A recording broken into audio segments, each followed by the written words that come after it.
बहुत समय पहले एक रहस्यमयी और जादुई जंगल था, जहाँ सूरज की किरणें भी हौले से उतरती थीं।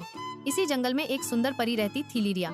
उसके पंख बर्फ जैसे सफेद थे और उसकी मौजूदगी से पूरा जंगल जी उठता था। लिरिया कोई साधारण परी नहीं थी। उसका जन्म उस समय हुआ था जब धरती पर पहली बार बर्फ गिरी थी।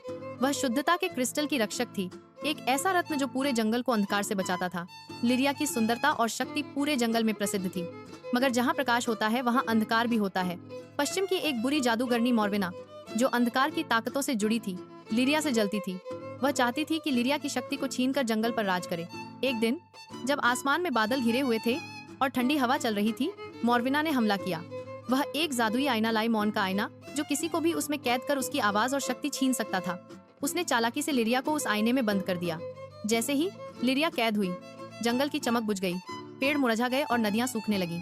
लिरिया की अनुपस्थिति में जंगल उदास हो गया। उसकी यादें धीरे धीरे मिटने लगीं। समय बीतता गया, पर कोई भी उसे बचा नहीं सका। कई सालों बाद उसी जंगल में एक छोटी गिलहरी जन्मी, पॉप्पी। वह औरों से अलग थी, निडर, जिज्ञासु और बुद्धिमान। उसे पुरानी चीजों और कहानियों में गहरी दिलचस्पी थी। एक दिन पॉप्पी को एक चट्टान के नीचे एक अजीब चमकदार आईना मिला। जैसे ही उसने उसे छुआ, उसे हल्की सी आवाज सुनाई दी, मदद करो। डर के बावजूद पॉप्पी ने साहस दिखाया। वह उस आईने के रहस्य को सुलझाने के लिए जंगल के बुद्धिमान प्राणियों के पास गई। सबसे पहले वह वृद्ध उल्लू के पास पहुंची, जिसने बताया कि यह मौन का आईना है और इसमें कोई जादुई आत्मा कैद है। फिर वह हवा की कान लगाने वाली लोमड़ी के पास गई, जिसने हवा की फुसफुसाहटों से जाना कि इसमें एक परी की आवाज कैद है। अंत में वह मौस हिरण के पास पहुंची, जो प्रकृति के गहरे रहस्यों को जानता था।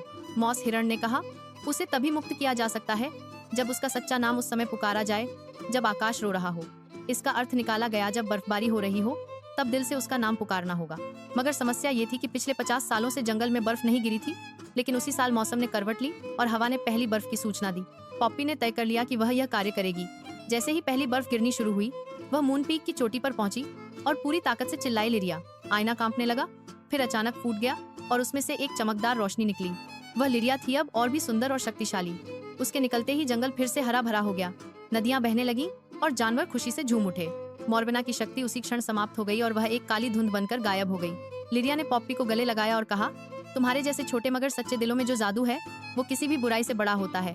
उसने पॉप्पी को विस्पर्स का गार्डियन बनाया, वह जो हर आवाज को सुनता है, समझता है और उसका सम्मान करता है। अब भी जब पहली बर्फ गिरती है और कोई सच्चे दिल से पुकारता है, तो हवा में लिरिया की झलक दिखाई देती है।